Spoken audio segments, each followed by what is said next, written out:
আসসালামু আলাইকুম রহমতুল্লাহ। প্রিয় চাকরি প্রত্যাশী প্রার্থীরা, সকলেই কেমন আছেন? আশা করি ভালো আছেন। আজকে আমি বাংলাদেশ বিষয়বলির যে বাংলাদেশের শিল্প ও বাণিজ্য বিষয়টি আছে, এই বিষয়টি সম্পর্কে একটু আলোচনা করব। তো আলোচনার এই পর্যায়ে আমি প্রথমে আপনাদের জন্য একটি সুন্দরভাবে নোট করার চেষ্টা করেছি। এখানে লিখেছি যে ভোক্তা অধিকার আইন 2009 সালে একটি প্রণয়ন করা হয় এবং এই ভোক্তা অধিকার আইন নম্বরটি হচ্ছে 16/121। ভোক্তা অধিকার আইন যে বিষয়টি নিয়ে কাজ করে সেটি হচ্ছে বাজার তদারকি করা, ভোক্তার অভিযোগ, জনসচেতনতা সৃষ্টি। রপ্তানি আয় 2024 বাংলাদেশে রপ্তানি আয় করেছে নিটওয়্যার থেকে 48.35%, পোশাক থেকে 37.10% এবং পাট থেকে 1.25%।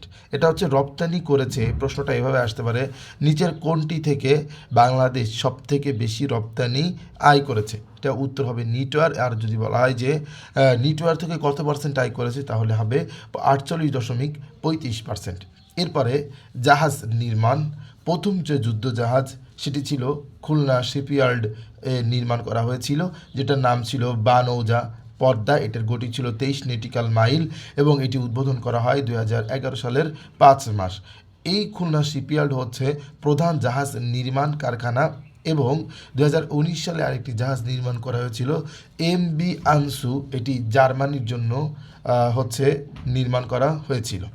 এরপরে রেলওয়ে যে কারখানা, এই রেলওয়ে কারখানাটিও 1870 সালে সৈয়দপুরে, নীলফামারী জেলার সৈয়দপুরে নির্মাণ করা হয়েছিল। এরপরে বিআরটিএ 2002 সালে 31 জানুয়ারিতে এটি স্থাপিত করা হয়েছিল।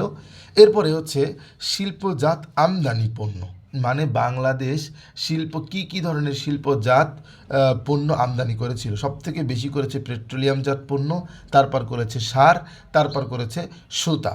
এবং প্রাথমিক আমদানি পণ্যের ভিতরে সবথেকে বেশি আমদানি করেছে তুলা, তারপরে হচ্ছে গম, তারপর হচ্ছে তেলবীজ।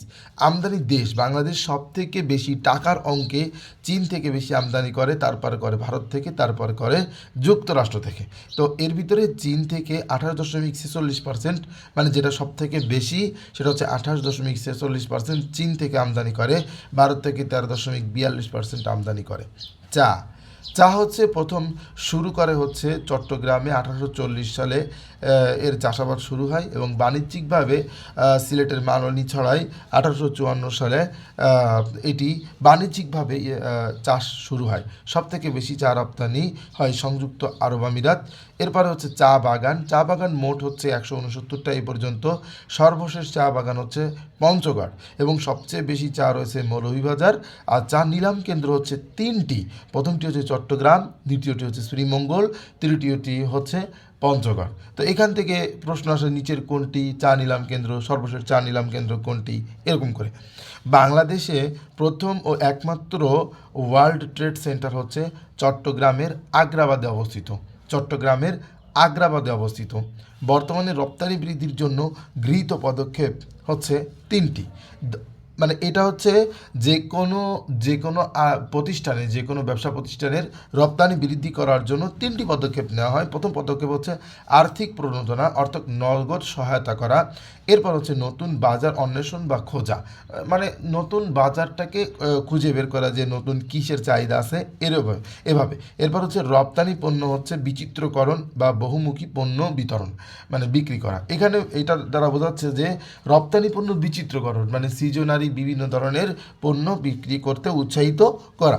বৃহত্তম অর্থনৈতিক অঞ্চল, এটা খুবই ইম্পর্ট্যান্ট, এটা হচ্ছে চট্টগ্রাম জেলার মিরসরাই, তারপরে সীতাকুণ্ড উপজেলা এবং ফেনী জেলার সোনাগাজী স্থান। এই 3টা জায়গা নিয়ে হচ্ছে বৃহত্তম অর্থনৈতিক অঞ্চল বাংলাদেশের অবস্থিত।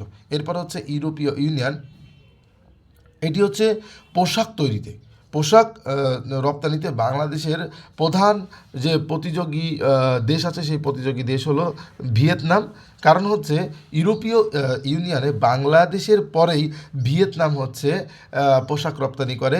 বর্তমানে বাংলাদেশের পোশাক রপ্তানিতে বাংলাদেশের অবস্থান দ্বিতীয় এবং ভিয়েতনামের অবস্থান তৃতীয়। বাংলাদেশ ভিয়েতনামের থেকে 700 কোটি ডলারের বেশি পোশাক রপ্তানি হয় এবং বিশ্ববাজারে রপ্তানির ক্ষেত্রে পোশাক রপ্তানির ক্ষেত্রে সবথেকে বেশি পোশাক রপ্তানি করে হচ্ছে চীন এবং তার প্রতিষ্ঠানটির নাম হচ্ছে ইয়াংওয়ান। এরপর লিড সার্টিফিকেট তৈরি হয় পোশাক তৈরির জন্য।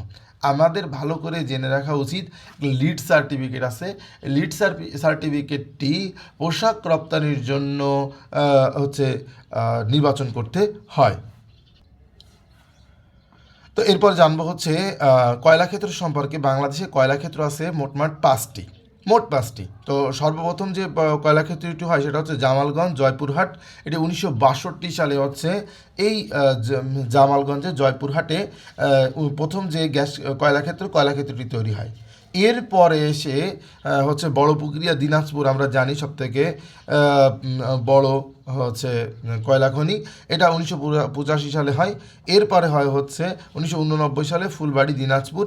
একটা মজার বিষয় হচ্ছে বড়পুকুরিয়া, দিঘিপাড়া এবং ফুলবাড়ি এই তিনটি হচ্ছে দিনাজপুরে অবস্থিত, বাকিটা খালাসপীর এটা রংপুরে অবস্থিত, জামালগঞ্জ এটা জয়পুরহাট। আমি মনে রাখি কীভাবে, জামালগঞ্জ বর্গজ দিয়ে শুরু, জয়পুরহাটও বর্গজ দিয়ে শুরু, তাহলে জামালগঞ্জ জয়পুরহাট এবং এটা প্রথম। আর যে বড়পুকুরিয়া, দিঘিপাড়া আর হচ্ছে ফুলবাড়ি প্রত্যেকটা র আছে, এই যে র এই র থাকার কারণে এটা হচ্ছে দিনাজপুরে অবস্থিত।